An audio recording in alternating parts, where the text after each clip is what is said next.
Let me read from that chapter. I actually had that page pulled. Here's a quote. One of you is going to step up, knock Michael Jordan on the floor, and not help him up. We can't show him deference just because who he is or how good he is. Not anymore. You can achieve whatever you want in life, but no one, especially Michael Jordan, is going to give it to you. You have to take it. Michael isn't just going to play poorly. You have to force him to play that way, close quote. That's from Pat Riley. So how did he get the rest of the Knicks to buy into the toughness that he felt was necessary to compete at that level? You even had my friend Charles Oakley saying we can't go to lunch, we can't go to dinner because Pat doesn't believe in fraternizing between the two of us. And this guy hit me harder than anybody else in the league, and he was my best friend. Patrick Ewing, we had the same agent. We came out the same time, but we couldn't go to lunch. Why is this? You think I'm going to play against Patrick any different than I play against anybody else? No. And then you had your little guy who was on your staff who became the Knicks coach after you, Jeff Van Gundy. Any regrets about the comments made somewhat in jest about Michael Jordan? It seemed like he kind of took heat and lit up 51 points tonight. Any regrets? What's that now?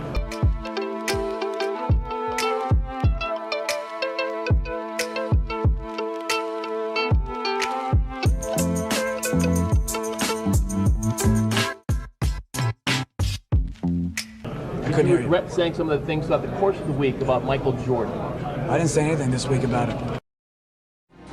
His way is to befriend them, to soften them up, make them feel like he cares about them, and then he goes out there and physically tries to destroy them. I don't go on the court expecting, to make friends. I go out there to play the game of basketball like I know how to play. Michael Jordan is always on the lookout for extra motivation. Today, Michael returns to Broadway. Now it's time for the New York players to do the talking. The whole thing with Jeff is you got the tension, you got the history, you got the physicality. At the time, the Knicks and the Bulls were big rivals, and I didn't have time to think about and appreciate that you're playing against, probably the best player to ever play. Michael Jordan had some of his biggest games, and Allen Houston had problems. Yeah, last year, Michael Jordan had his season high against Allen Houston. He's a leader, he's a self-motivator, and he tried to motivate his team. Unfortunately, Mike became Mike, so yeah. I hate to admit that, but that happened. I talked to Phil before the game, and he said Mike might get 45 or 50 tonight. How come he predicted that?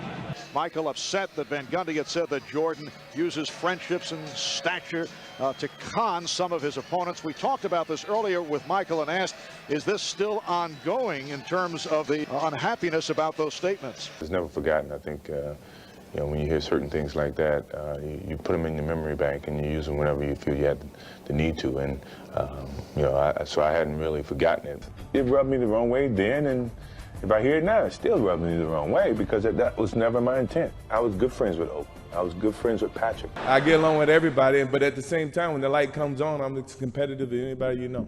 I felt like that was inappropriate for him to say something like that. No, I don't have any regrets. I told the truth, and he had a big night.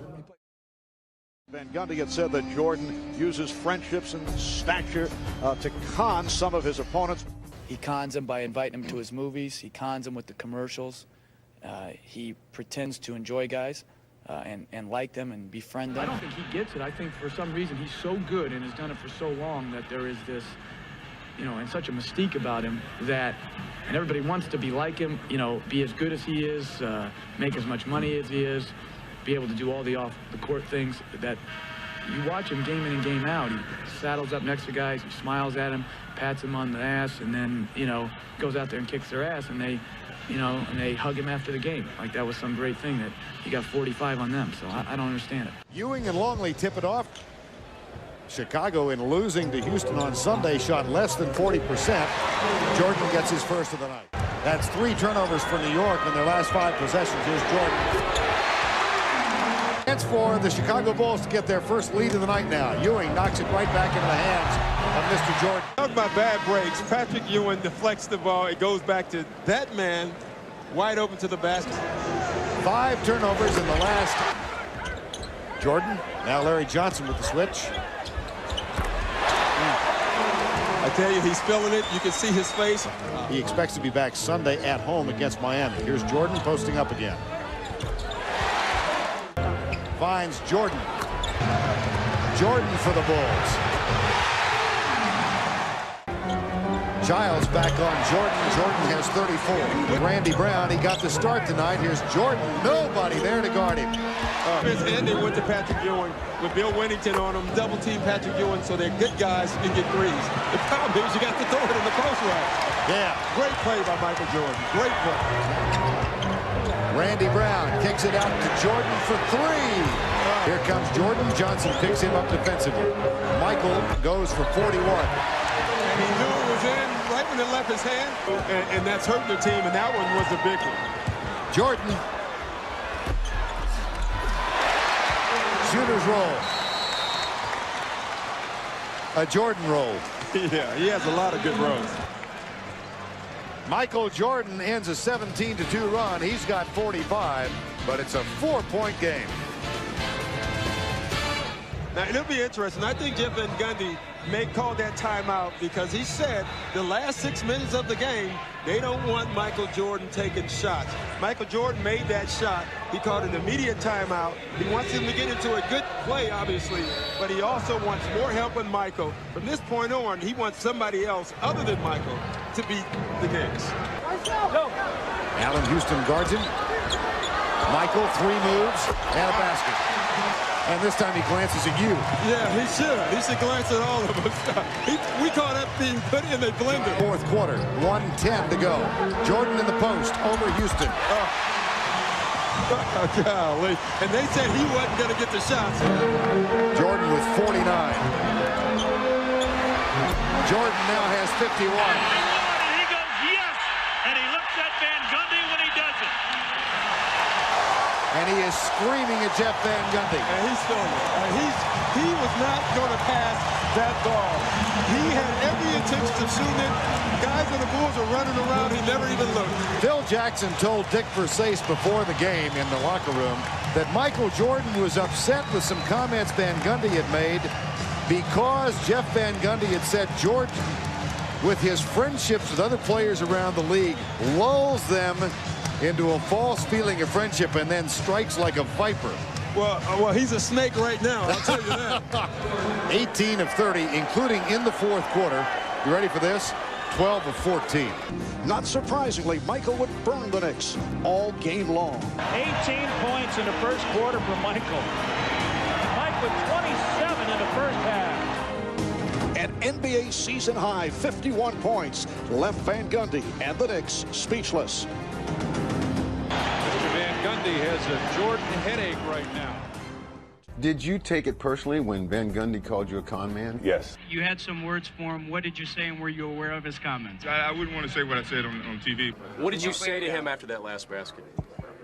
Some choice words. Can you give us a clean version? No. Yeah, I noticed on the last basket you took a hard look at the Knick bench. I did. I think he said, calm down, you little hockey puck, or something like that. I'm not sure. It was something to that effect. He said I conned the players, I befriended them, and then I attacked them on the basketball court. Where did that come from? He'd read the paper and saw the comments was in the paper. And what did he say to you guys after the game? No, he was just mentioning that he'd read the thing and talking about how Van Gundy said he was a con man and using his friendships on the court to take advantage of other players on other teams.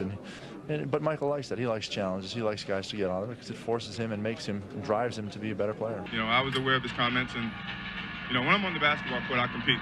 You know, when I step off the basketball court, I leave everything that happened on the basketball court on the basketball court. I respect every player in this league, and yeah, I have friends in this league, and I don't ask them, and I hope they don't change their approach to me on the basketball court, because certainly I don't change my approach to them. I was able to make some big shots. Everybody knew the ball was coming to him, and you knew you had to stop him. So right. You got to give him credit. When Jordan scores all the points, usually the other guys will look around and watch it. Michael's going to get his, but we just have to limit the other people.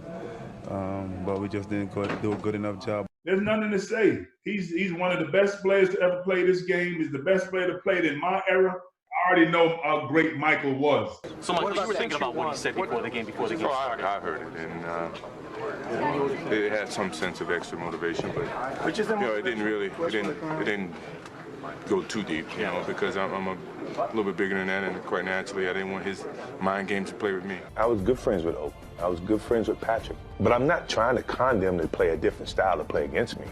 My game was the same. You come in the paint, Mike, no. If Jersey's opposite color come, I got to step up, and that's my job. Take charge and defense. In my defense, I was the anchor in New York, and we had a good defense. Always in the top 5 and everything. So Michael worked on his jump shot once I got traded because he knew that he had to pull up. He had to pull up. So in his book, he talked a lot of trash about, I was born at the wrong time, but hey, he knew if he came down that lane, he was going to have to pay a toll. I mean, that to me is like attacking my basketball skills as a sense of saying, only way you win is you make these guys think that you like them. No, I actually do like them. It's a business. Mike want to win, I want to win. So at the end of the day, shake your hand and go separate ways. Oakley almost tried to take my head off every time we played, and then we go to dinner afterwards. Right. He played me no different than if he was playing me if I did go to dinner or didn't go to dinner. I had to do the same thing. Play defense, Clark to Miller, and let them know that it's still, you can't come down the lane. I'm still here. For me, I was pissed. Here's Michael Jordan. Childs picks him up.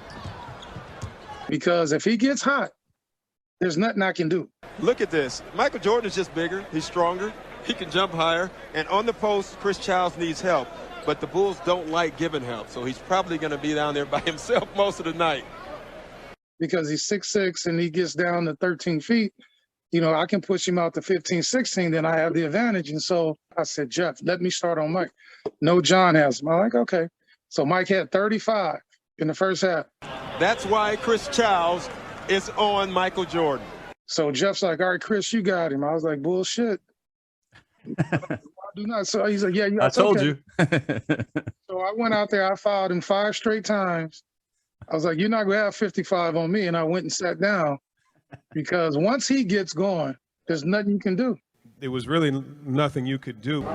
We wanted to not let Jordan take the shots, but we just didn't want everybody else to get off and let there be a lot of balance in their scoring.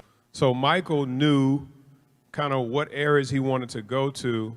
So when you were defending him, he would kind of set you up one way and get to one spot and just elevate. And there was really nothing you could do because he got off the ground so quick. And then when he was able to shoot the ball better and better every year, it just made it that much more difficult. That's when you become really, really good as an individual and as a team, and that's what he was very good at. He's the only one that I can remember that was able to score that many points against us. So it was, you give homage to MJ. Listen, I'm a guy who challenged Jordan, called him a con man, right? I remember it like it was yesterday, yeah. Jordan joying with Jeff Van Gundy.